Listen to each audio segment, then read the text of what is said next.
Hello everybody and welcome to another special episode of In the Driver's Seat with dubizzle. On this episode, we have another special guest, and of course, it is the Queen of Supercars. Thank you so much for joining us. And of course, I've got some questions I want to ask her. And one of them is, how did you get into this industry? Because it's quite an interesting one. How did you come across this industry? Hi, thank you for having me today.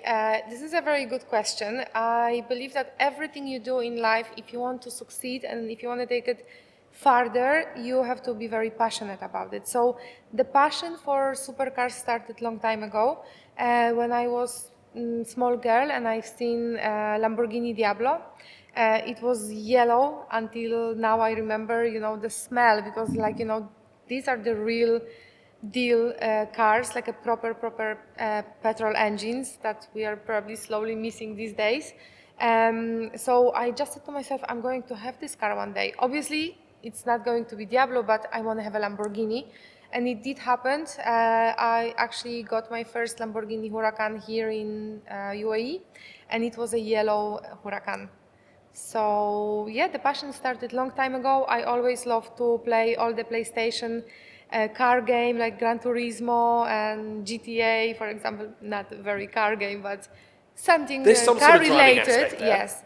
And I love to watch Top Gear. I collected mini cars. I had all the car magazines. Like, I was not like a girly girl playing with dolls. I was all about cars. So when I moved here to Dubai, I was like, wow, I'm in the supercar heaven. And it was the perfect match. It absolutely was, and I saw potential to do something crazy in here. I decided to stay, and yes, here I am, Queen of Supercars. So you're not just posting that you have these supercars, that they're in your own private collection. You're also selling them. Now, I remember we spoke before, you actually used dubizzle to cars to sell. Yes, that's true. I'm calling myself personal supercar shopper. I very often find very special and unique cars that probably will not be listed on dubizzle cars. But I also help people to find their dream cars that can be easily found on dubizzle cars. As you know, you can monthly find over 30,000 cars, and they are going from the most craziest and luxurious to affordable, so there is something for everyone. So I'm always here to help. I have a crazy car knowledge, and all my clients are very happy. And that's what I got from you when I first met you. I've got to say, your knowledge about cars is incredible. Like, you know the specs, you know about the horsepower, you know when these cars were built. And I think in this industry that you're in a very niche part. You're a very, you stick out quite a fair bit.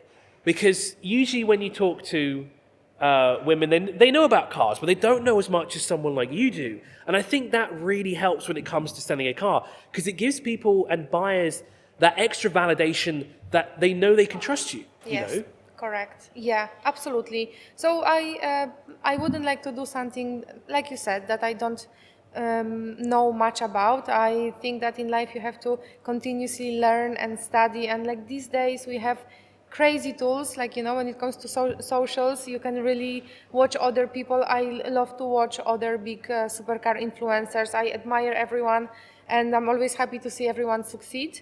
Yes, when it comes to female in the supercar social media or lifestyle, it's like we are smaller group, but with time you can build, like you said, trust, and if you have a good knowledge, like, people will start to take you more serious. So it took some time to get there, but here I am. I've got two questions before we finish this up now. First question is, what is the most expensive car that you have personally sold? The most expensive car that I have personally sold, it was a car that we were actually selling together with my husband, so I can say it was just me, but we are this like a dream team. We work together. It was a LaFerrari Aperta. Okay, and how much did you sell it for? I think it went for something close to 5 million euros. Wow, 5 million euros. Yeah. What's that in dirhams? That's 20,000 dirhams. Sorry, 20 million dirhams. So you can even calculate that quickly as well. It would take me forever to do it. Now, I love obscure cars, so I want to ask you this question. What is the most obscure car that you've ever sold?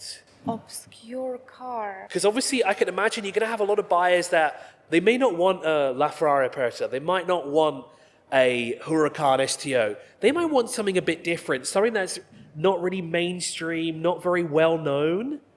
Yeah, I feel like I'm gonna step on someone's toes, or I mean, I'm gonna make someone upset.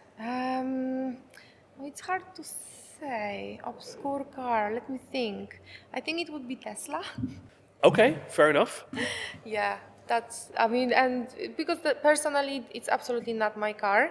I'm not saying completely no to electric cars. There is amazing electric cars like Porsche Taycan Turbo S, for example.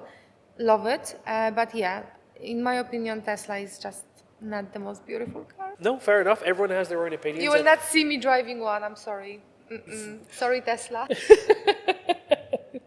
I think it's fine. Everyone has their niche, and we all like IC units. I know I do as well. I'm big on V8s. I love turbo 5-cylinders as well. But Queen of Supercars, thank you so much for joining us. It's been an absolute pleasure to have you here at the Hub. Thank you so much for joining us, and we'll see you next time.